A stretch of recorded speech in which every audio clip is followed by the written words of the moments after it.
I also inform the House, sadly, of the deaths of Patricia Trish Margaret Crossan AM, Kay Janet Denman and William Bill Leonard Graydon AM, former senators and a member of this House.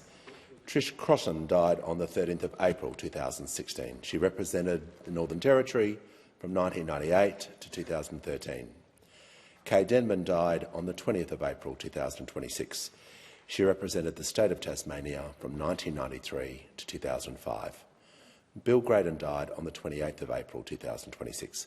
He represented the division of Swan from 1949 to 1954. As a mark of respect to the memory of the deceased, I invite all present to rise in their places.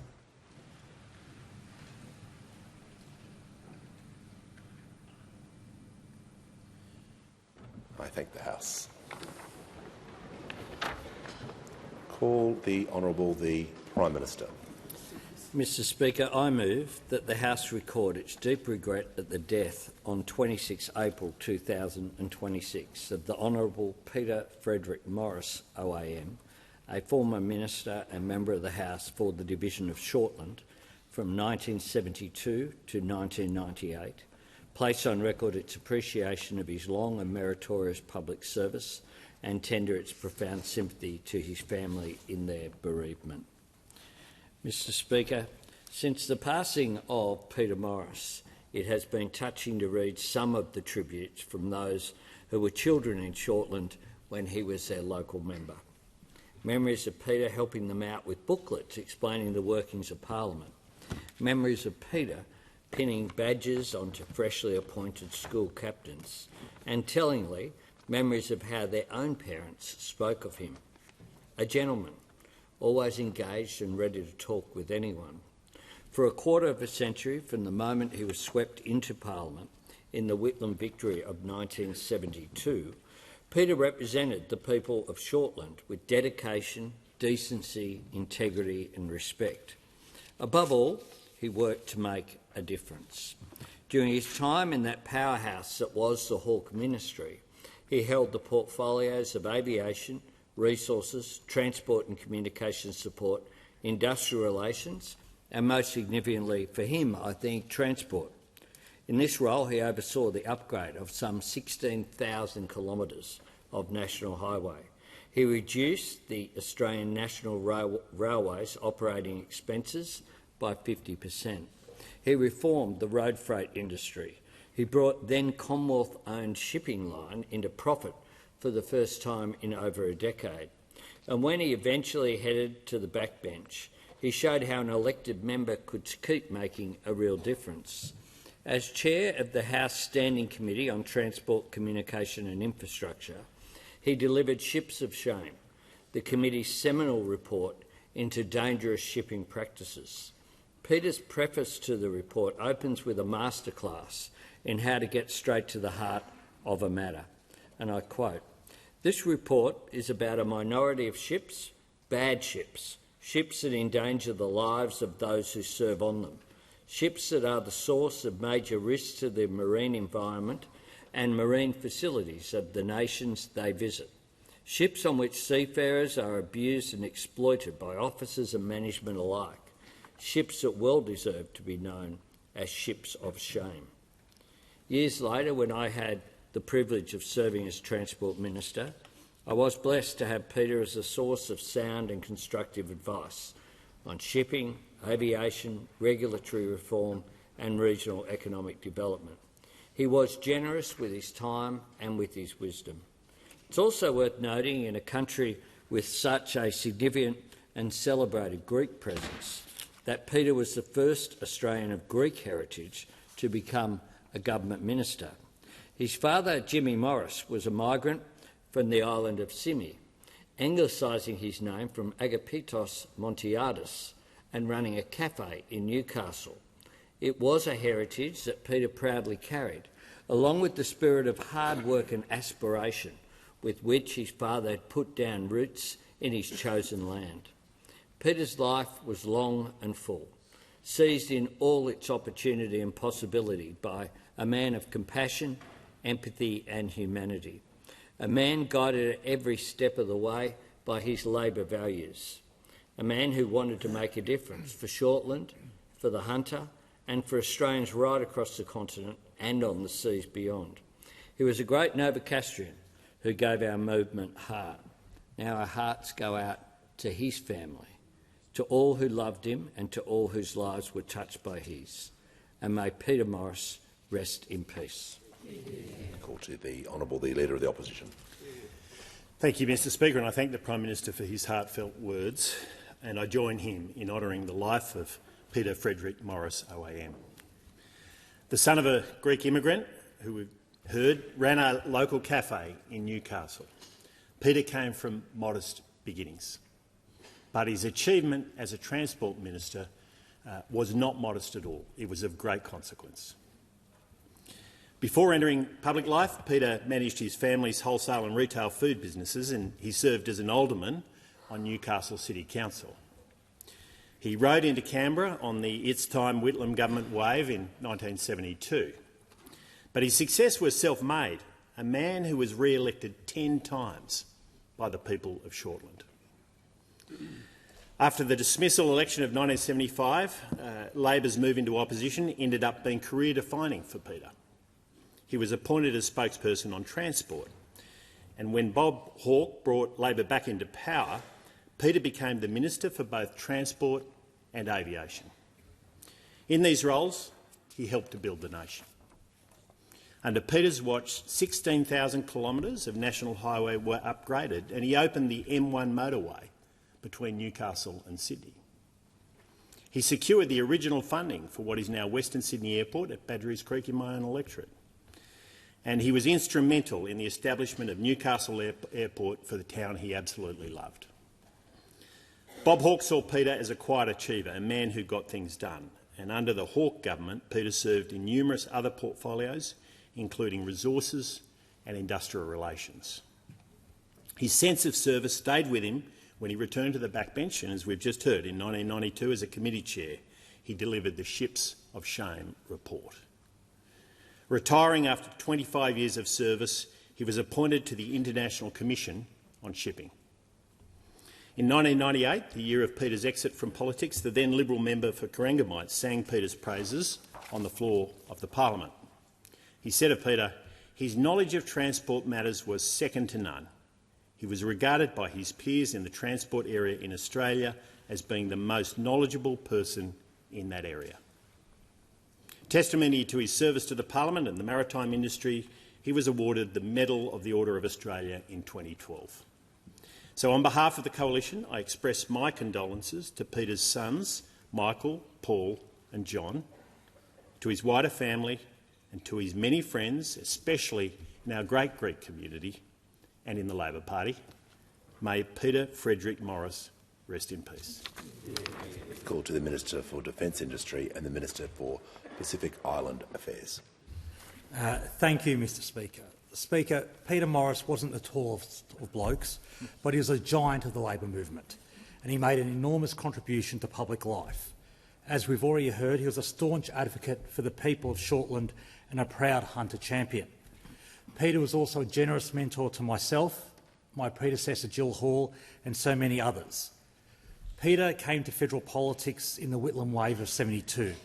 It was a time of great change, and he witnessed some great moments in parliamentary history. He was there some 5 feet behind Prime Minister Whitlam on the steps of Old Parliament House during the dismissal speech.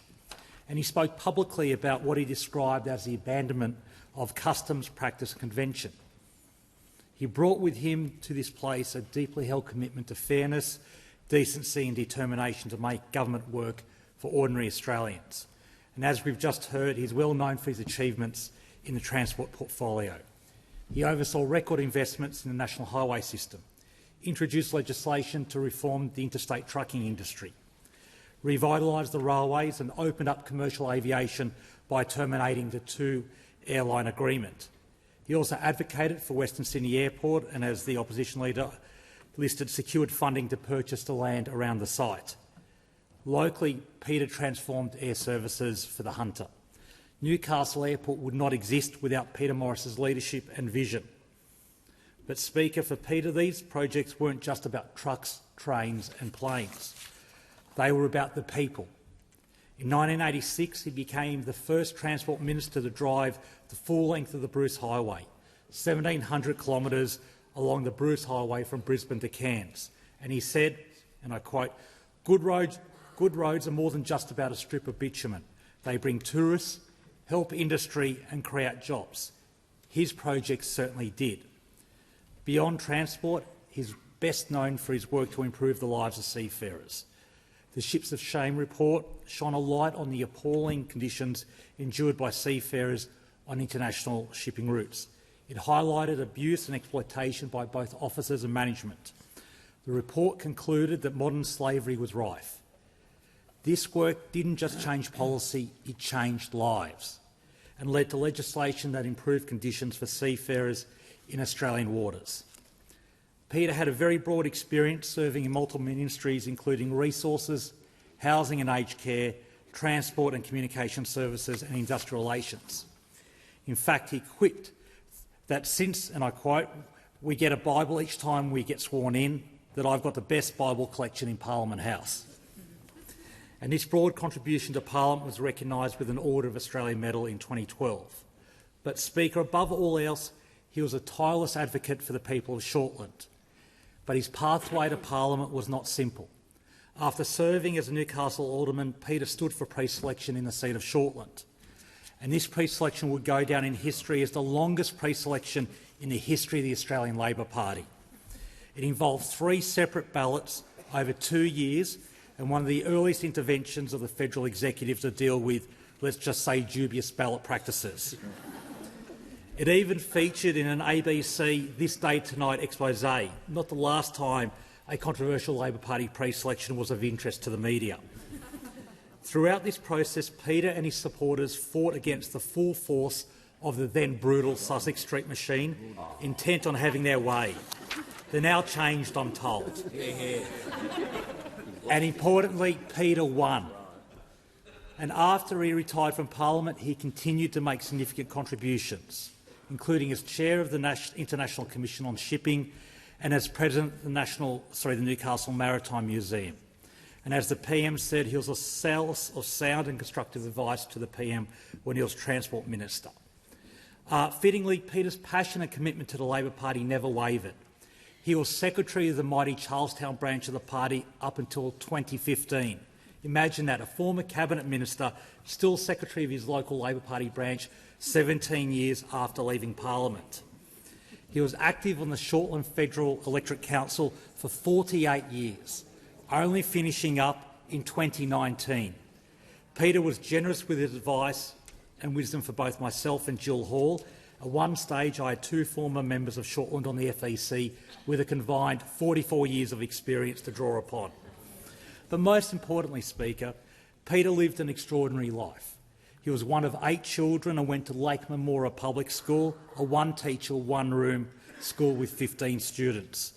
His dad was a Greek immigrant, and when he arrived in Australia, he anglicised his name to Morris and ran a fish and chip shop on Hunter Street in Newcastle. His dad would live in Newcastle during the week, running the shop and returning home on weekends, and when Peter went to Newcastle Boys High School, he'd stay with him. A generation later, as the PM said, Peter became our first Greek Australian minister. Speaker, the fact that both Peter and his brother Alan became federal members of Parliament and his son, the late and much lamented Matthew Morris, the member for Charlestown, is a wonderful Australian success story and a tribute to the contribution that Greek Australians make to our community, our institutions and our democracy. I offer my sincere condolences to Peter's family and friends. He leaves an incredible legacy of service to the Parliament and the community, and he will be deeply missed by the many, many people whose lives he touched, including my own. Rest in peace, Peter. And as a mark of respect to the memory of the Honourable Peter Frederick Morris, I ask all present to rise in their places.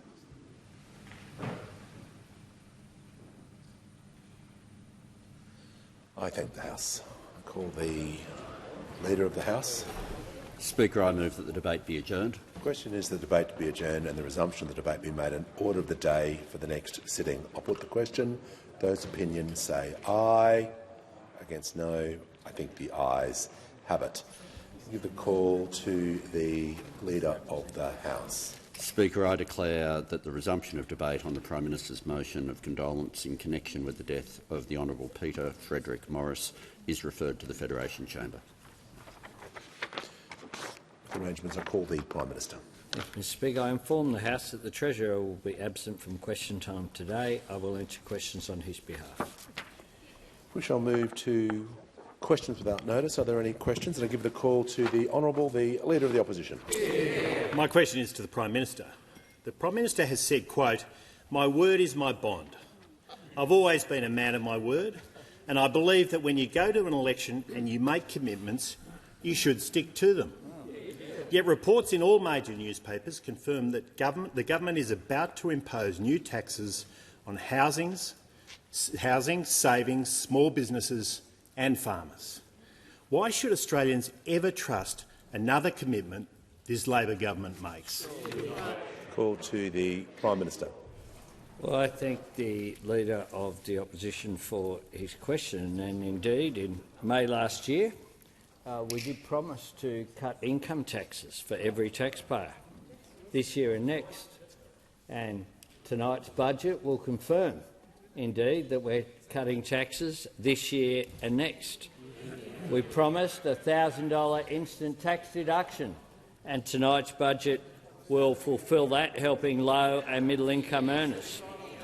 We promised to strengthen Medicare, and tonight's budget will provide an additional $25 billion for hospitals. It will provide for support for urgent care clinics to be made permanent, a part of Medicare. It will provide for the cheaper medicines. It will provide the funding for the endo clinics that are up and running, assisting with women's health. It will provide support for Medicare mental health clinics as well. We also committed to improve aged care, giving Australians dignity and security in later years, in contrast with what we inherited, which was summed up in one word of neglect. And tonight's budget will provide additional funding for aged care as well. Our commitment, of course, was also to make the economy more resilient through our Future Made in Australia plan. And tonight's budget will do that. Will do that as well. Now, the budget will also show that we've halved the fuel excise, something that we didn't say we would do before the election, but something that we've done in response to the circumstances which are there. The Leader of the Nationals in the House of Representatives. Order. I think the joke was on you on Saturday. On Saturday.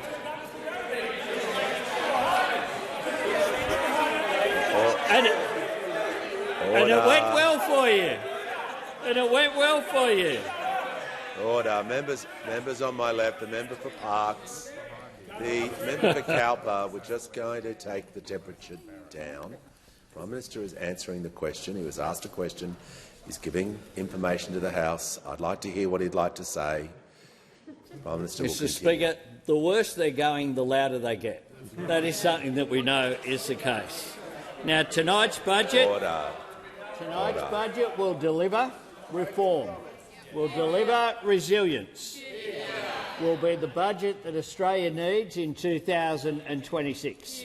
We have been working through the global fuel crisis that has been imposed on us, and we've been working on that, delivering for Australians, and tonight's budget will do just that again. The call to the honourable member for Gilmore. My question is to the Prime Minister. As the conflict in the Middle East continues to disrupt global fuel supplies, how is the Albanese Labor government taking action to shield Australians from the worst of the crisis and bolster our national fuel security and supply? Give the call to the honourable the Prime Minister. I thank the member for her question, and indeed from the outset of February 28, we said that the longer that the war goes on, the more serious the economic impact will be. We've continued to call for a de-escalation we want to see, peace in the region. We want to see the Strait of Hormuz opened up to normal traffic. We can see, though, that that is having an impact here at home, even though this is a war in which Australia is not a protagonist. But we are shielding Australians from the worst, and so far we have made a positive difference. The fuel excise cut is easing pressure, and the release of some fuel reserves has helped distribution, especially in the regions. We're constantly engaging with our trading partners in the region. I travelled to Malaysia, to Brunei and Singapore. Minister Wong has travelled to Japan, Korea and China. I've hosted the Prime Minister of Japan and spoke with Premier Li of China. This is all making a difference, something that was actually criticised by those opposite. Through Export Finance Australia, extra cargoes of shiploads of fuel and fertiliser, hundreds of millions of litres of diesel are coming to Australia. And that shows why our reputation internationally as a stable, reliable partner is really important for us.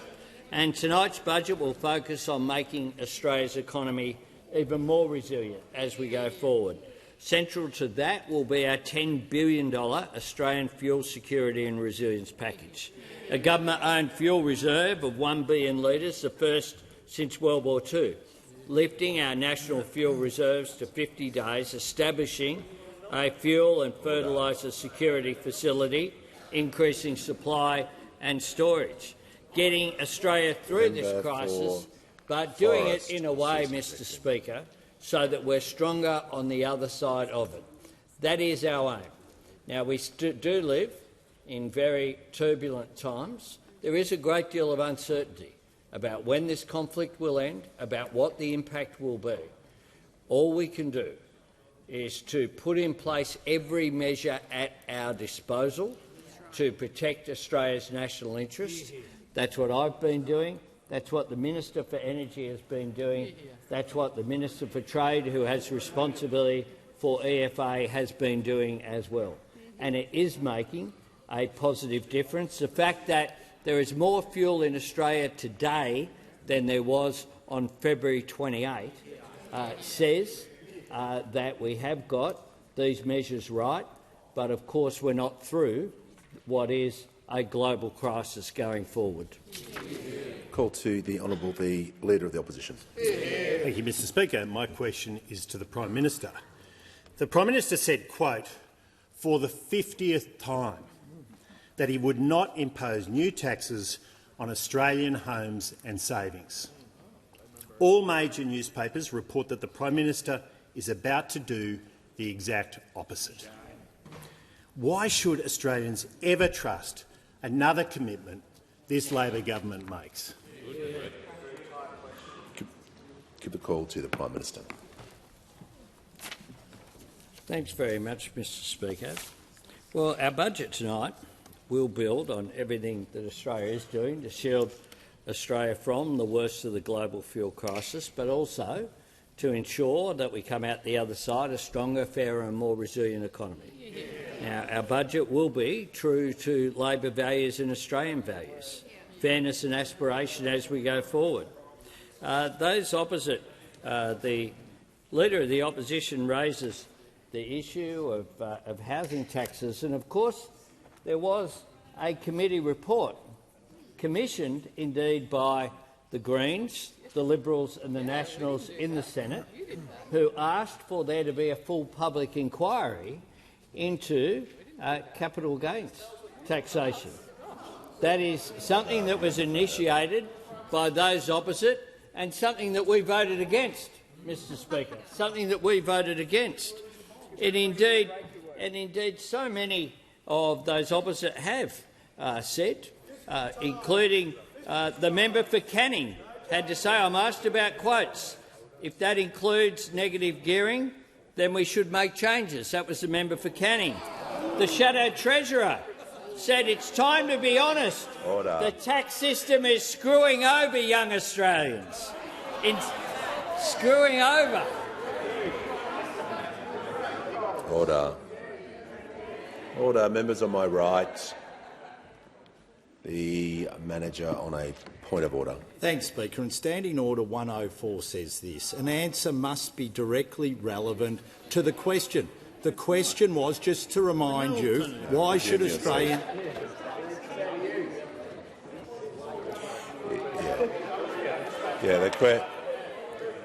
So when you are... Order, I'll just deal with this. I'll hear from the Leader of the Nationals in the House of Representatives. No. Point of order, Speaker. Have I got the call? I just said I will. The Prime Minister's standing there. I'm just not sure if I got the call. Yeah.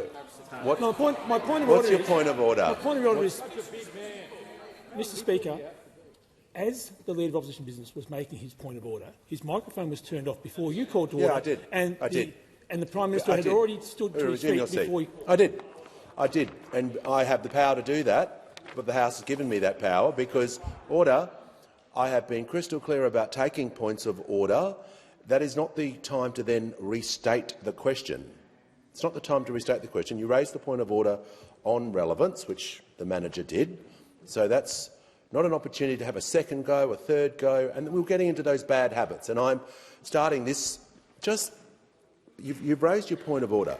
So the question was about should Australians ever trust another commitment of government. I think everyone could agree that it's a pretty broad question. So you're going to get a broad answer. Yeah. Further to the point of order. I haven't finished, but I'll listen out of respect. Further to the point of order, it says that Labor governments make, not what the opposition is doing. It's what Labor government makes. And that's the point I was trying to point out to the Prime Minister. Yeah. I thank the manager. The relevance here is that it is a broad question that you've asked about policy. Just Leader of the Opposition, if we're going to just have broad questions about trust and, policy announcements, you're going to get a broad answer. If it was about a fact or a figure or a yes or a no, sure. So the Prime Minister will continue. Thanks very much, Mr. Speaker. The Shadow Treasurer had this to say: it's time to be honest, the tax system is screwing over young Australians. Instead, it favours well-off, established interests against those trying to get ahead. In short, if we work hard to get ahead, you get hit hard. If you live off assets, you don't. And it's not just ancient history, Mr. Speaker. The member for Groom said this: I think there are some real issues we need to address. I'm open to a discussion on CGT. The former member for Menzies said this: housing supply matters most. Listen to the former member for Menzies, because he's not here anymore. He's not here anymore, so he can't speak for himself.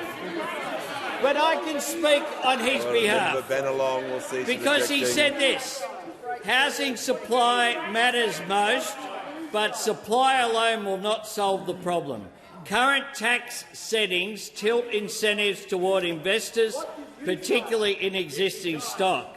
They reward bidding rather than building.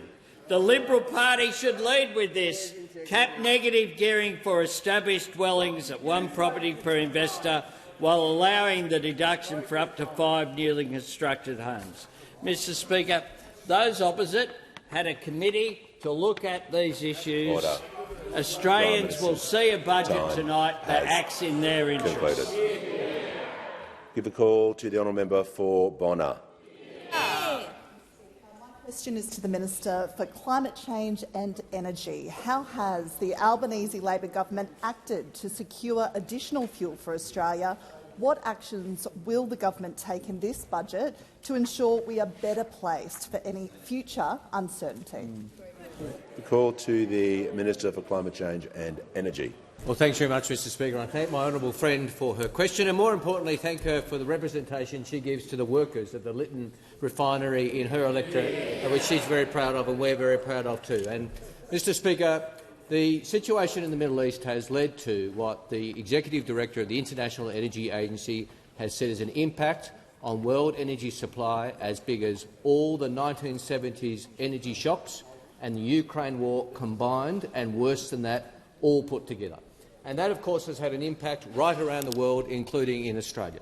And in fact, Mr Speaker, in Australia we've also dealt with a very badly timed fire at the Geelong refinery. We're very pleased no one was hurt, but there's no doubt it came at the worst time possible. But despite all that, Mr Speaker, I am in a position to tell the House that Australia has more fuel today than we did on the 28th of February here in our country, Mr Speaker.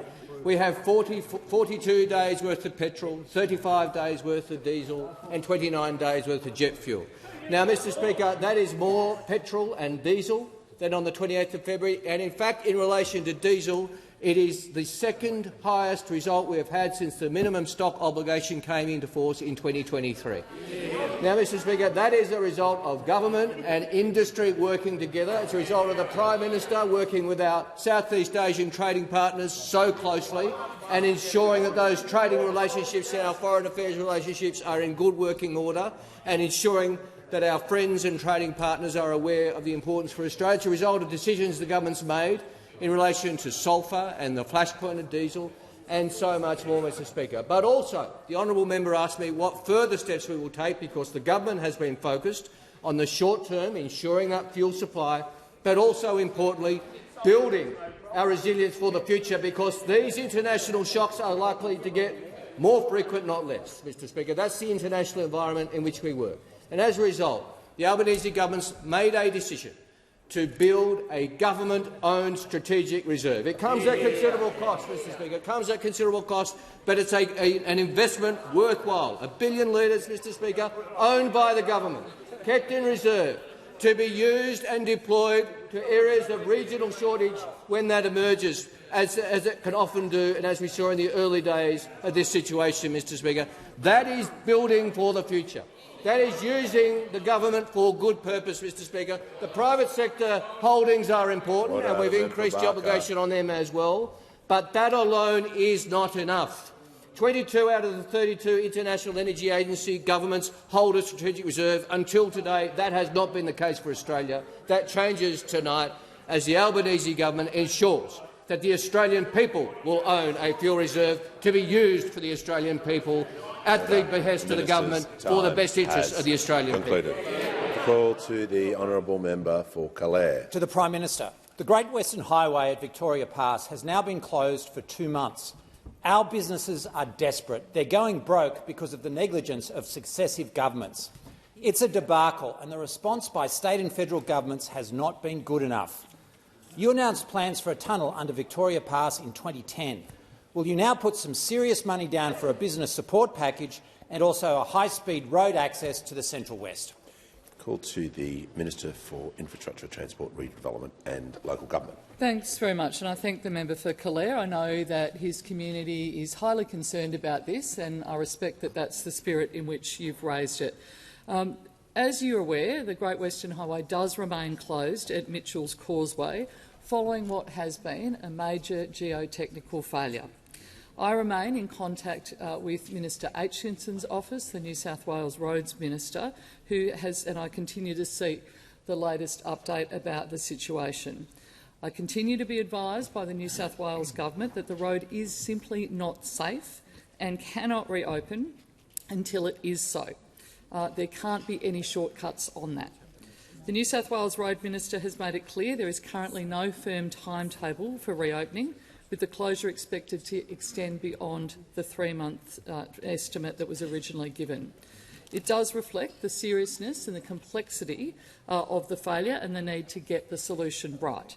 Significant cracking and movement have been detected in the substructure of the Mitchell's Causeway, and detailed geotechnical investigations have confirmed that the underlying fill has deteriorated, creating voids and instability within that structure. Transport for New South Wales has now completed extensive testing and is now moving into the next phase, working with industry to identify and finalise an engineering solution to safely reopen the road. A competitive process is underway, with multiple engineering proposals shortlisted and a final solution expected to be selected shortly. We don't underestimate that this is a very serious situation, and it is not a quick or simple fix. The work required will involve substantial reconstruction to modern standards. There's a number of actions the New South Wales Government has already taken in response to the closure, as you're aware, establishing the Great Western Highway Community Coordination Task Force, delivering extra public transport services to support connectivity, boosting maintenance and resilience works on key detour routes including Bells Line of Road, Darling Causeway and Chifley Road, committing $50 million to strengthen and upgrade all of the detour routes as well, and Transport for New South Wales continues to engage. The Commonwealth— The Minister will just pause for a moment. I'll hear from the member for Calare on the point of order. I'd be grateful, Mr Speaker, if the answer could address the questions which were raised. It's relevant. The issue on relevance, the Minister was asked some specific questions as part of the broad issue, so I'm listening carefully to make sure she's updating the House on actions taken by both governments, but I'll listen carefully. The Commonwealth will continue to engage with New South Wales, and we have made it very clear that we stand ready if New South Wales does have a request for funding to assist, that we will consider that very seriously. But let's be really clear about this. When we came to office, there was $2 billion allocated for works along the Great Western Highway for either end, with some idea, no funding, no planning, that there would be an 11-kilometre tunnel dug underneath the Blue Mountains. Now, nobody was serious about that. So there was no solution. It was a false promise, again, given pretty often by those opposite. We'll do the work to try and get this road open as soon as possible, and I'll update you when we've got news about that. We'll give the call to the honourable member for Spence. Thank you, Mr Speaker. My question is to the Deputy Prime Minister. How is the Albanese government delivering historic investments in our Defence Force? The call to the Deputy Prime Minister and Minister for Defence. Well, can I thank the member for his question and acknowledge his service in the Australian Army. 4 weeks ago, the government released the National Defence Strategy 2026 and the accompanying update of the Integrated Investment Program, Defence's 10-year procurement plan. In 2023, the Defence Strategic Review recommended doing away with the old system of intermittent haphazard defence white papers, replacing it with a consistent 2-yearly drumbeat of updated strategy and procurement. And NDS 26 is the second iteration of this, and as a result, the Defence Force now operates against contemporary strategy and refreshed procurement plans. NDS 26 observed that over the last 2 years, the world has become a much more difficult place, and I think we can all see that, not just in the war in the Middle East, in ongoing conflict in Ukraine and other parts of the world, but continued great power contest, China's continued massive military build-up, and the global rules-based order being placed under acute pressure. As a result, NDS 26 provided for yet another significant major increase in the defence spend. $14.5 billion over the forward estimates, $53 billion over the decade, and this will be reflected in tonight's budget. And what that means is that since coming to office, the Albanese government has increased defence spending over the next 4 years by $30 billion relative to what we inherited, and $117 billion over the decade. 2 years ago, we reprioritised $70 billion of defence spending. This time, we reprioritised just $10 billion. And I think that reflects a continuity since 2023 in the type of defence force which we are seeking to build, one that can fundamentally project.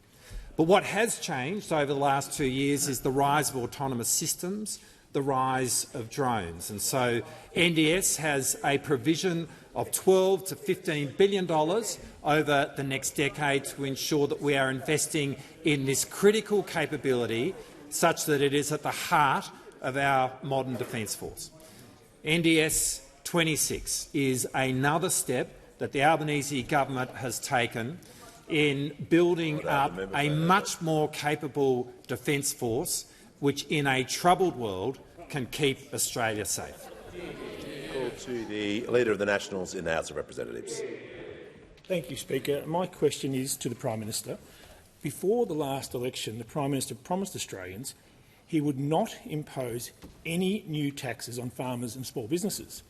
The Prime Minister has said, and I quote, "I'm a Prime Minister who, when I make a commitment and when I say I'll do something, I do it." And I think the Australian people understand that. Prime Minister, why should Australians ever trust another commitment this Labor government makes? Call to the Prime Minister. Thanks, Mr Speaker. I'm asked about tax policy and about whether changes should be made to tax policy. And indeed, I'm not sure of all their titles. Whatever the title is of the member of the National Party opposite, the member for Gippsland, is that his party was a part of having the review that was called for and voted for and conducted by the Senate, along with their partners in the sometimes partners in the Liberal Party and also the Greens political party. Order. The Leader of the Opposition. And indeed, one of their Member senators opposite as well, Senator Kovacic, said this: we should not be afraid to consider tax changes, whether they be capping the number of properties that can be negatively geared. A serious plan by this parliament has to deal with the housing crisis and would go a long way to restoring the electorate's faith in political leadership, solving big problems and delivering reform. That is what they had to say. Now, until 1985, of course, there was— The Prime Minister will pause. He's concluded his answer. We'll move to the next question. Give a call to the member for Bullwinkle. Order. Order. Members on my left, we're going to regain order in the House. So the member for Bullwinkle will be shown some courtesy, and I'll now hear her question. Thank you, Speaker. My question is to the Minister for Agriculture, Fisheries and Forestry. How is the Albanese Labor government helping our farmers, fishers and producers to manage the impacts of the conflict in the Middle East and to keep our food production strong? And further, what has been the responses to these measures? Call to the Minister for Agriculture, Fisheries and Forestry. Thanks, Mr Speaker, and I want to thank our terrific member for Bullwinkle. It's terrific to be with her in WA's wheat belt, talking to farmers on the ground about how they're actually dealing with what is a global conflict and how it's impacting them on the ground, particularly in relation to fuel and fertiliser. Availability and price, of course, was concerning them in the conversations that we had. And we do know that the impacts of this war are being felt globally, right here in Australia as well, which is why, of course, I've been holding weekly roundtables with the agriculture industry, and why we have been working as a government day and night, as you've heard from the Prime Minister and the Minister for Energy, to help Australians, but particularly also our farmers, manage these impacts and to keep Australia moving. Because we recognise the critical role of our farmers, our fishers and our producers play in supporting our food security, our economy and our regional communities. We've been focused on easing the immediate pressures and securing more fuel and fertiliser to provide farmers with confidence for the future, Mr Speaker. We've amended fuel and diesel standards. We've released 20% of our strategic fuel stockpile to help get more fuel into our regions and to our farmers and our fishers. We, of course, have passed the legislation to underwrite additional shipments of fuel and fertiliser, with over 450 million litres of additional diesel secured to date.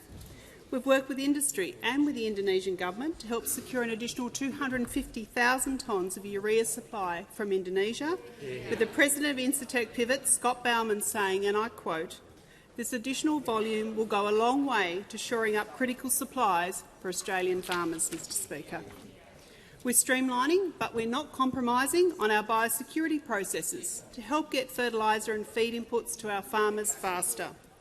We're also deferring the implementation of changes to agricultural export services for an additional year. And of course, we've made our announcement in relation to tonight's budget, which will include an Australian fuel security and resilience package. This includes $7.5 billion for the establishment of a fuel and fertiliser security facility to increase supply and storage of fuel and fertiliser right here in Australia, as we've heard. and over $3 billion to establish a government-owned Australian fuel security reserve of around 1 billion litres. This is about doing more in our own backyard, it's about minimising the impacts of global disruptions, and it's about keeping our food production system strong. These are critical investments that have been welcomed right across the agriculture industry, including by the President of the National Farmers Federation, Hamish McIntyre, who said last week, and I quote, "It is a welcome step toward building the sovereign capability we need to protect our food system." Mr Speaker, while those opposite are focused on whether or not they should do a deal with One Nation, we're focused on deals for the nation. Call to the order. Give the call to the Deputy Leader of the Opposition in the House of Representatives. Thank you, Mr Speaker. My question is to the Prime Minister. The Prime Minister told Australians, quote, "I'm a Prime Minister who will promise to do things and then go and do them. I think that's how you restore faith in politics." End quote. Given reports in all major newspapers that the Prime Minister is about to impose new taxes on small businesses, when did the Prime Minister promise these changes? Give the call to the Prime Minister. Thanks, Mr Speaker. I'm asked about taxation policy and when it comes to investment and when commitments are made from someone who's made a commitment to stand by his leader, but who undermines him at every single opportunity. That's right. And that is right. When it comes, Prime Minister will pause, and we'll hear from members on my right. We'll hear the Prime Minister is about 20 seconds in, but we'll hear from the. The Prime Minister's concluded his answer. We'll move to the next question. Give the call. Is the leader? The manager is seeking leave to table a document. I seek leave to table a document, the Labor Party talking points from this morning saying, have you broken a promise? Right, I'd like to table them. It's coaching. Let's go to good call to the order. Order. When the House comes to order, we'll hear from the honourable member for Paterson. Thanks, Speaker. My question is to the Minister for Resources. How's the Albanese Labor government securing affordable gas for Australian households and businesses? And are there any alternative approaches, Minister? The call to the Minister for Northern Australia and the Minister for Resources. Thank you, Mr Speaker, and I want to thank the member for her question. As Chair of the Standing Committee on Primary Industry, she knows more than anyone the importance of gas in Australian manufacturing and that Labor is the true party of the Australian resources sector. Mr Speaker, as you know, as we all know, gas is a vital Australian resource and it should work for all Australians. It should work for households, for businesses, for our manufacturing industry and, really importantly, to firm renewable energy sources. That is why this Albanese Labor government will implement a 20% domestic gas reservation scheme. This government will ensure that Australians get more of the gas that we produce here and at an affordable price. We will implement this domestic gas reservation in a responsible way. We have been very clear that existing export contracts will be respected. Australia takes very seriously its role in supporting regional energy security. We will remain a reliable energy partner for our region, including for our friends and partners in Japan, the Republic of Korea, Singapore and other partners as well. Implementing a domestic gas reservation scheme is a major structural reform. It will mean more Australian gas is made available for Australian households, Australian manufacturers and Australian industry. It will drive a wedge between the domestic gas prices and high international gas prices. And really, very importantly, Mr Speaker, it will shield Australian gas users from the volatility we see in global markets. I am asked about alternative approaches. Now, one approach we have seen that was actually delivered by those opposite was to deliver to the Australian people a gas price of $31 a gigajoule as they were leaving office, and they even hid that at the time.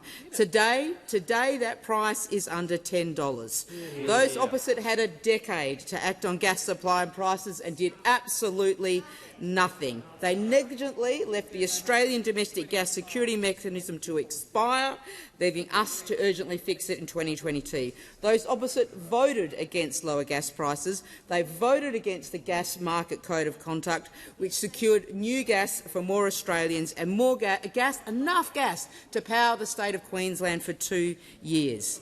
Another approach they had was to cut government departments, slow down approvals processes for new projects. Those opposite also voted against energy price relief for all Australians. Just like they voted against tax cuts for all taxpayers, they voted against the price cap on Australian gas for Australian people. And if the last budget is anything to go at, the last budget and reply speech is anything to go on, we expect the Coalition to still be drafting their gas policy down the corridor. While we are reserving gas, Mr Speaker, Order. They are just all so much hot air. Concluded. The call to the order, the member for Lyne. We will wait when the House comes to order so I can hear from the Leader of the Opposition. Thank you, Mr Speaker. My question is to the Prime Minister. The Prime Minister said his word is his bond. Will the Prime Minister raise taxes on houses, savings, small businesses and farmers? Give a call to the Prime Minister.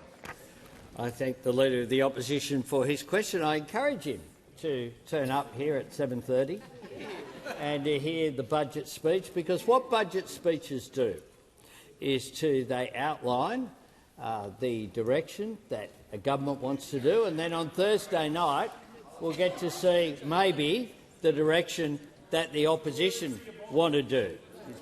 But he has, of course, he has the opportunity to give a budget reply, unlike the former member for Farrer, who was not allowed the opportunity to even last to give one budget reply. Not one.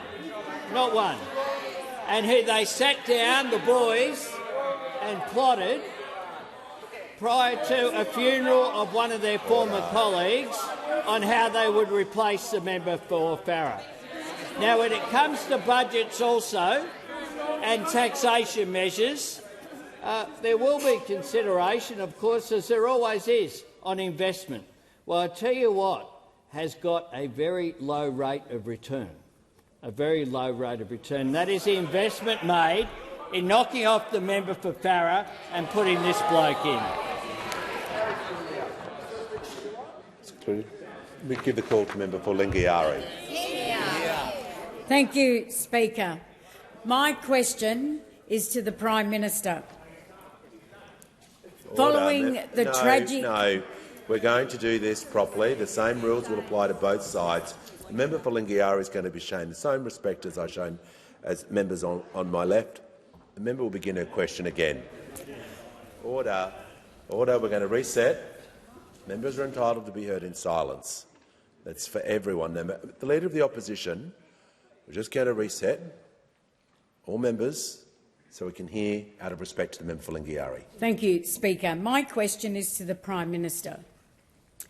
Prime Minister, following the tragic death of Kumanjayi little baby in my community of Mbatwa in Alice Springs, how is the Parliament and the government standing in solidarity with the family and our community at this sad time during business? Give the call to the Prime Minister. I thank the member for Lingiari for her question and for her leadership, along with the Minister for Indigenous Australians, on what is an extraordinarily difficult period. On behalf of the government and the parliament, I extend my deepest condolences to the family of Kumanjayi little baby. They are trying to bear what must be unbearable. Amid their devastation, they have asked for the space to allow sorry business to occur. so the memory of their beautiful child can be cherished and honoured. Kumanjaya Little Baby was just 5 years old, a bright young soul who loved the world in the joyful, curious, uncomplicated way that 5-year-olds do. She loved puppies and Bluey and the colour pink. She loved going to kindy and she loved her family because they so profoundly and deeply loved her. Our hearts go out to the community in Alice Springs. Over days, hundreds of people, volunteers from all walks of life, joined law enforcement in their search for Kumanjaya Little Baby in a spirit of unity. They now come together in their grief. Mr. Speaker, this tragedy has shattered a family and shaken a community. We know that amidst the pain there is also anger, and that is understandable. The simple truth is that all governments of all persuasions over generations have not done enough to deal with what are generational challenges, because every Australian child has the right to grow up safe and loved, with the security of a roof over their head, with the opportunity of a great education, to be empowered to make the most of their potential and their life. Kumanjaya Little Baby deserved all of that. For all those around the nation devastated by her loss, we look to the words of her mum, who has asked all Australians to, and I quote her, "Look up to the night sky and find the brightest star where Kumanjaya Little Baby is now in heaven." Together, let us reflect on that wish as we mourn the loss of a bright young life in an extraordinarily sad tragedy. Call to the member for Indi. Thank you, Speaker. My question is to the Minister for Aged Care. Leslie and Bernice from Wodonga in my electorate are 90 and 85. They've been approved for home support services but have been told it will take at least 9 months for the funding to come through. Pamela and her husband from Alexandra have been trying to access home supports since 2024. They're in their 80s. I've written to you about all of them. Minister, are these delays acceptable? And if not, how will you fix them? Call to the Minister for Aged Care and the Minister for Seniors.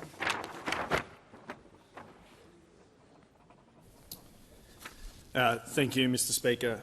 I thank the member for Indi for her question. I acknowledge that she engages very regularly and very constructively with me about ensuring that older people in her community can access the very best aged care services, and I appreciate that engagement very much. I'm aware of the correspondence that she has provided to me and my office, some of which we have discussed. As we know, demand for aged care services has increased extraordinarily rapidly with an ageing population. Today, we have more than 350,000 Australians receiving care under our Support at Home program. That's more than double the number of places compared to the home care packages program that it replaced just 5 years ago. We also have 830,000 Australians receiving care under the Commonwealth Home Support program. We are in the process of finalising the allocation of an additional 83,000 support at home places this financial year to help with wait times and to get more Australians, such as those that the member's question refers to, the care that they need. And these extra allocations are taking pressure off the national priority system and making sure that more people are getting the compassionate and dignified care that they need faster. Mr. Speaker, it's worth the House understanding that 99% of the people, more broadly, that are on the national priority system are already eligible for some form of home support while they wait for their approved level package, and that every single person assessed as urgent priority is allocated their full funding within a single month. On the 31st of December 2025, the wait list under the Support at Home program was 94,963 people. That was a drop of more than 25,000 people from the 30th of September 2025. Mr. Speaker, older Australians do deserve a system that works for them, and this government is getting on with building one. This evening's budget will be one that proves this Labor government's commitment to continuously investing to build an aged care system that Australians can be proud of. We've already announced our commitment to remove co-contributions for personal care services such as showering, dressing and continence care, and we've stepped out the foundations of our plan to make residential care sustainable, affordable and prepared to keep up with the demands of an ageing population. Mr Speaker, our government is working tremendously hard and with great focus on ensuring that every Australian across our community can get the aged care services that they require. And I'm more than happy to continue to meet and discuss those issues in your local community, or rather in the members' local community, and work to resolve those for the people that you've spoken about today. Call to the honourable member for Solomon. Thanks, Speaker. My question is to the Minister for Health. What action is the Albanese Labor government taking to protect Australians and to support the quarantine of passengers that have been affected by the hantavirus outbreak? Call to the Minister for Health and Ageing, the Minister for Disability and the National Disability Insurance Scheme. Yeah, thank you, Speaker, and to the member for Solomon. I know how proud he is of his beautiful community in the top end in the Northern Territory, but I also know how particularly proud he is of the National Critical Care and Trauma Response Centre that has been headquartered in Darwin for almost a quarter of a century. Most recently, he's talked with pride about their deployment of a field hospital to East Katherine to help that community during the recent floods. Just one example of almost 25 years of service from those terrific personnel, and, Mr Speaker, we'll be relying on their services to help deal with the hantavirus outbreak as well. Hantavirus is a very, very rare virus for humans, and even rarer still is the transmission from human to human. But where it does happen, we know it can be a very serious, even deadly disease. There has, as I think all members of the House understand, been an outbreak of this virus on a cruise ship, Hondius, in the Northern Hemisphere. There have been 5 Australians, 4 Australian citizens and 1 permanent resident, as well as a New Zealander impacted by that outbreak as passengers on the cruise ship. Yesterday, I reported there had been 8 reported cases of this from cruise ship passengers. And 3 deaths. Very sadly, overnight that number has increased, and there has been a report of a French national being hospitalised after returning to France and is currently in a critical condition, Mr Speaker. Now, those 5 Australians and that New Zealander are in the process of being repatriated to Australia overnight. They were flown from Tenerife to the Netherlands. They are in good health. They are being kept informed about the arrangements that we are putting in place, and Foreign Affairs is in the process of finalising a flight to repatriate them to Australia. Now, our government, Mr Speaker, has a very clear view that quarantine arrangements for people arriving in Australia are a national responsibility, not something to be left potentially to different state governments putting in place different arrangements across state borders. So these travellers will be subject to arrangements that have been determined by our government, Mr Speaker. Now, hantavirus over the last 24 hours has been listed as a human disease under the Biosecurity Act, which means it can now be subject to quarantine orders that will be made. These passengers will be flown into RAF Base Pearce, north-east of Perth, and they will be immediately transferred to the National Resilience Centre or Quarantine Centre at Bullsbrook, which is effectively next door, and will be staffed by staff from the NCC TRC deployed from Darwin, Mr Speaker. They will be quarantined there for 3 weeks, which is the strongest quarantine arrangement by any government that is receiving repatriated passengers from this cruise ship. And after those 3 weeks, we'll be taking further advice from public health officials, Mr Speaker. To the honourable member for Monash. Thank you, Mr Speaker. My question is to the Minister for Communications. Does the minister stand by her declaration to the independent inquiry into her travel that, on the evening of Saturday the 7th of June last year, she held an official ministerial meeting with South Australian Labor Minister Chris Picton at Mrs Picton's 40th birthday party, which was held at a live music venue? Call to the Minister for Communications and the Minister for Sport. Thank you very much for the question. Yes, I stand by everything that I have said to the Independent Parliamentary Expenses Authority. They have reviewed all the documents that I have contributed on that matter. I also note Minister Picton has confirmed that series of events in a series of media outlets. Thank you. Call to the honourable member for McNamara. Well, thank you, thank you, Speaker. My question is to the Attorney-General. Can the Attorney-General please update the House on the work of the Royal Commission into Anti-Semitism and Social Cohesion, including its recently published interim report? Call to the Attorney-General. Thank you, Mr Speaker, and I thank the member for his question. I acknowledge this issue is one that is deeply personal to him and to others in this place. We will never forget that on the 14th of December last year, the deadliest terrorist attack on Australian soil occurred, taking the lives of 15 innocent people and wounding dozens more. This must never happen again. It was an attack not only on Jewish Australians, but on all Australians. And people in this country should not feel unsafe simply because of their identity.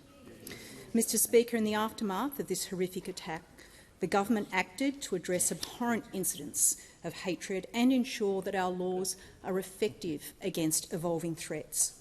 And on the 8th of January, the government also established the Royal Commission on Anti-Semitism and Social Cohesion, led by former High Court Justice, the Honourable Virginia Bell. This Royal Commission, Mr Speaker, is an important opportunity for Australians, particularly Jewish Australians, to have their voices heard. Mr Speaker, I've been moved by the evidence given by individuals since the hearings commenced on the 4th of May, and I'm heartened to hear of the safe and respectful environment the Commission has enabled for its witnesses. Appearing before a Royal Commission and sharing these deeply personal, often confronting experiences is significant, and we should acknowledge that as a parliament.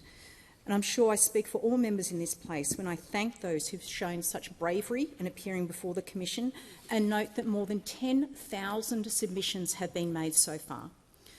I continue to encourage members of the public with experience or knowledge relevant to the Royal Commission to make a submission and to follow the proceedings. On the 30th of April, the Royal Commission delivered its interim report, which has been widely welcomed by peak Jewish groups, including the New South Wales Jewish Board of Deputies and the Australia, Israel and Jewish Affairs Council. While Commissioner Bell found no gaps in existing legal or regulatory frameworks impeded the ability of law enforcement and security agencies to prevent or respond to the Bondi attack, the Commission did make 14 recommendations, including with respect to enhancing our national counter-terrorism arrangements and capabilities.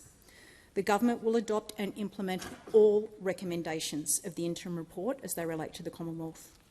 I thank Commissioner Bell and the Royal Commission for its work to date, and note that a final report will be delivered by the 14th of December. As the Prime Minister has said, this Royal Commission is not the start or the end of what Australia must do to eradicate anti-Semitism. We'll continue to support the work of our Special Envoy for combating anti-Semitism, Gillian Segal, and work with states and territories to implement Australia's counter-terrorism and violent extremism strategy. We've taken action against hate crimes and we're delivering tougher gun laws. This Royal Commission strengthens our collective actions to help keep all Australians safe and ensure this tragedy never happens again. A call to the honourable member for New England. Well, thank you, Mr Speaker. My question is to the Minister for Infrastructure, Transport, Regional Development and Local Government. The Minister has claimed that there is a $31 billion blowout in the cost of the construction of the Inland Rail. To give confidence to the validity of these numbers, as it seems rather incredible, can the Minister nominate the 5 largest cost items and the amount that is associated with them that is part of the $31 billion amount? And if you can't nominate one of the 5 largest ones, can you nominate one and the cost item that is associated with it? Call to the Minister for Infrastructure, Transport, Regional Development and Local Government. Well, I can nominate who's responsible for this debacle of a project, and that might be the person who asked me this question and some of his National Party colleagues. The Inland Rail, frankly, is an absolute and utter perfect example of why the National Party and their One Nation colleagues should never, ever, ever again be allowed near the Treasury coffers. This is the worst project in the country in the way in which it was developed. And I'm going to talk you through this. In 2013, we provisioned $1 billion to do the planning work for Inland Rail, the planning work. It was never done. the government went out and announced a $9 billion program for Inland Rail, funded by debt, not funded off cash balance, but funded off debt, to build Inland Rail without any planning, without any idea about how it was going to get into the Port of Melbourne or into the Port of Brisbane. No idea about that at all. Instead, they announced $9.3 billion to fund the whole thing.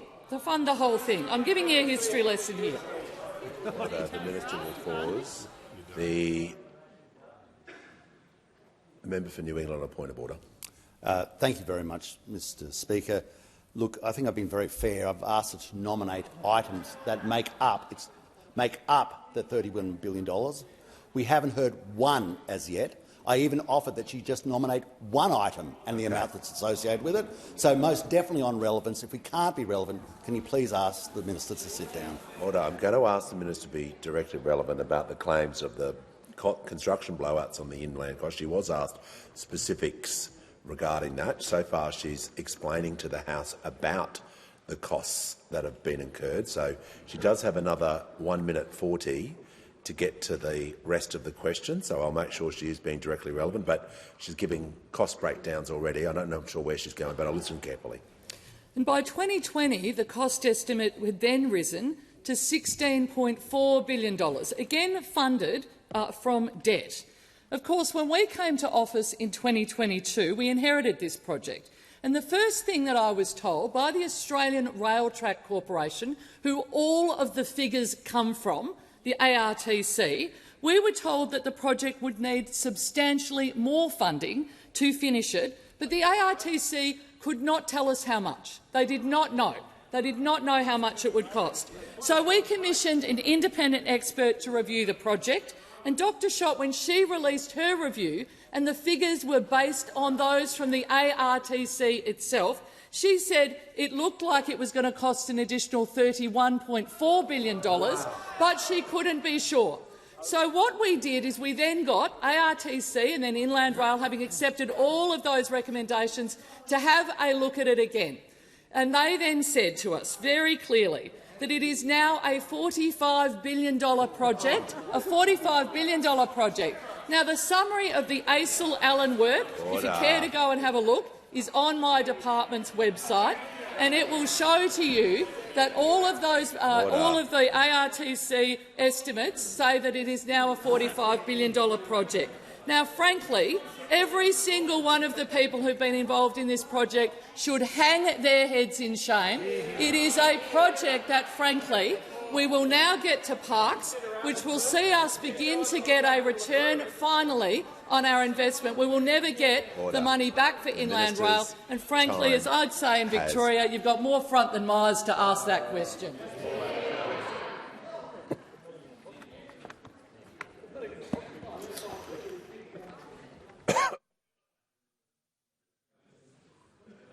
Give the call to the member for Dixon. Thank you, Speaker. My question is to the Minister for Health. How is the Albanese Labor government making it easier for Australians to see a doctor when they need urgent care? How are urgent care clinics helping to strengthen Medicare after a decade of cuts and neglect? Call to the Minister for Health and Ageing, the Minister for Disability and the National Disability Insurance Scheme. Well, thank you, Mr Speaker. Mr Speaker, you could not find a better advocate for Medicare than the member for Dixon, Mr Speaker. She understands better than most just how important a high-quality universal health insurance system is for Australia and its people, and that's why she campaigned so hard for more bulk billing, for more doctors and nurses, for cheaper medicines and, of course, for more urgent care options, Mr Speaker. And last week, yet again, she hosted the Prime Minister at the Murrumba Downs Medicare Urgent Care Clinic, Mr Speaker.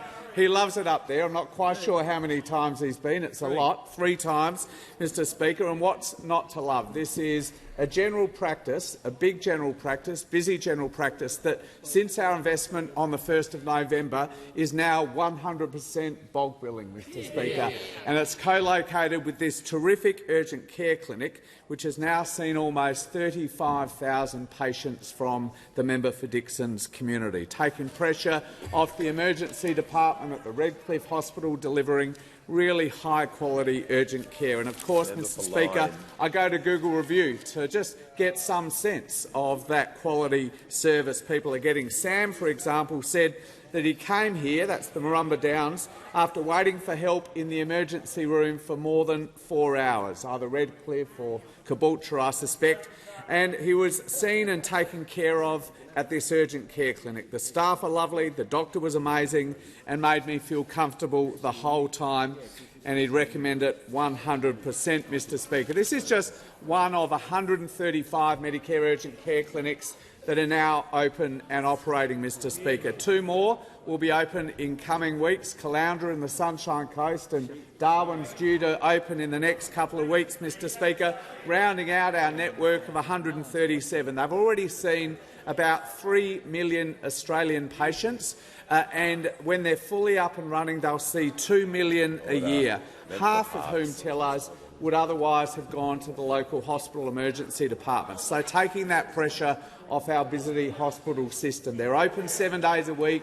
They're available extended hours. They're seeing lots of kids who are suffering sports injuries or getting sick quickly.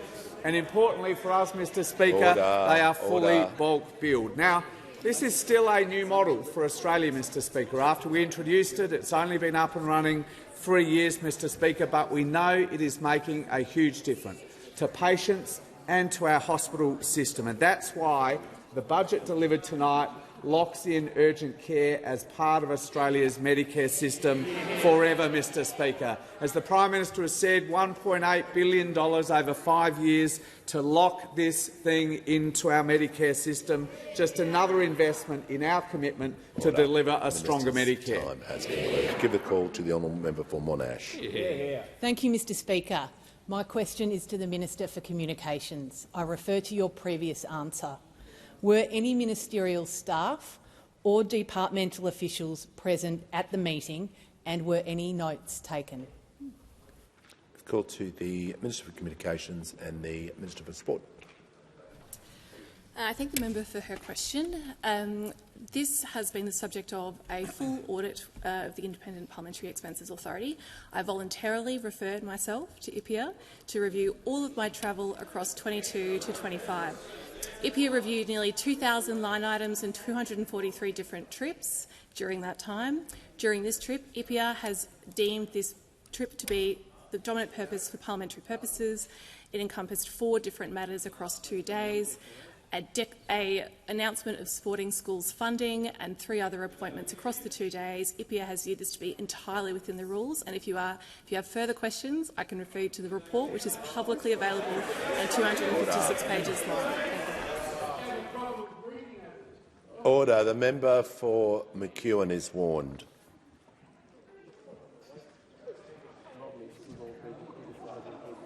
Order. Call to the honourable member for Boothby. Thank you, Mr Speaker. My question is to the Prime Minister. How is the Albanese Labor government delivering meaningful action on gambling harm? Why are these reforms important? Call to the Prime Minister. I thank the member for Boothby for her question and for her and other caucus members who worked tirelessly on this issue over a long period of time. At the National Press Club in April, I announced that we'll build on the reforms we've already delivered to combat gambling harm, working to 1. Minimise children's exposure to wagering advertising, 2. Break the connection between wagering and sport, and 3. Reduce the saturation and targeted nature of wagering advertising. This package forms our response to the Social Policy and Legal Affairs Committee inquiry into this issue, which will be tabled later today. These reforms get the balance right, so children don't grow up thinking sport and gambling are inextricably linked, but letting adults have a punt if they want to. Our changes will empower all Australians to opt out of all gambling advertising on all streaming services and digital platforms. They will ban all gambling ads during live sports broadcasts between 6 a.m. and 8:30 p.m. and ban all gambling ads on radio during school pick-up and drop-off time. Celebrities and sports players will not be able to appear in gambling ads and will ban the use of odd-style ads that target sporting fans. Gambling ads in sports venues and on players' jumpers and uniforms will be banned. And we're cracking down on online lotteries products and banning online Keno pocket pokies. We will make match fixing a criminal offence across Australia and boost enforcement against illegal offshore gambling providers. We will strengthen BetStop further, expand financial counselling support and increase public awareness of online gambling harms. These build on our previous reforms. They will make a meaningful difference, and I encourage all members of the parliament to support them. And on that notice, Mr Speaker, I ask that further questions be placed on the notice paper. Before members leave the House, I have a statement to make about proceedings for the budget. Okay, well, it's normally courtesy to advise the Speaker of a question, but that's okay. I'll take the question now. That's fine.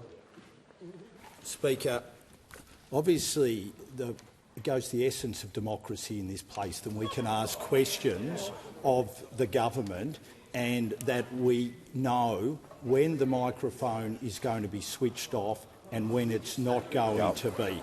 Now, no, this is critically important, and I'm asking this. I have met Tony Smith. I have met Tony Smith. I have.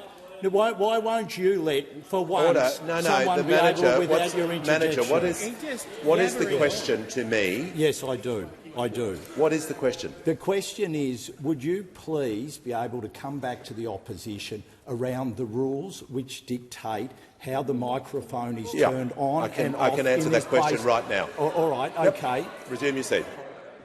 So when the Speaker says resume your seat, that's when the microphone goes off. Now, I've got... that has always been the case.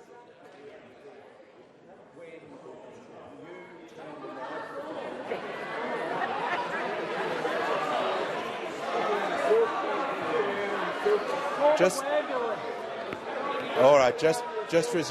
resume your seat. Resume your seat for a moment, because I do have information to give to the House. I'm happy to meet separately with the manager to discuss this item. I understand what he is trying to get to, but every Speaker has had that authority. Once the Speaker says resume your seat in a question, in an answer, on a point of order, the microphone gets turned off. That has been the case since broadcasting. Okay, all right. Well, as long as we can be brief, because I don't want to detain the House, because I know members have commitments. If you have a question to me about the operations of the House, I'm happy to hear it. Speaker, could you please have a look at what happened for the first question, because you did not say resume your seat and the microphone was turned off. All right. Out of respect for the manager, I'm happy to investigate that matter for him, and I shall report back to him. Okay. No, the managers and people are entitled to ask me questions, but if it's a technical question, I'm always happy to hear it. All right. Before members leave the House, I have a statement to make about proceedings for the budget and budget reply. I just ask all members to note the usual arrangements in place for the budget week and, importantly, the courtesies that will apply to the Treasurer's budget speech this evening and equally to the Leader of the Opposition's speech in reply on Thursday evening. The Treasurer and the Leader of the Opposition are entitled to speak without interruption. In accordance with precedent, should I determine that a member be required to leave the House under Standing Order 94A, the member will be advised by written note and shall leave immediately. I ask all members to ensure that their guests arrive in the galleries in good time to undertake the secondary security clearance and to be seated by 7:10 p.m. I trust there will be cooperation from members and their invited guests in the galleries for whom they are responsible. Finally, for the information of members, the speech clock will be on, but as the Leader of the House has indicated, it is only a guide. There is no time limit for the Treasurer or the Leader of the Opposition for this debate. I thank the House. And I present the Auditor General's Audit Reports number 29 and 30 for 2025-26. I also present the quarterly reports of the Commonwealth Ombudsman under Section 712F6 of the Fair Work Act 2009. Details of the reports will be recorded in the votes and proceedings. And the Leader of the House with papers. Speaker, these documents are tabled in accordance with the list circulated to the honourable members earlier today. Full details of the documents will be recorded in the votes and proceedings. I have received a letter from the honourable member for Riverina.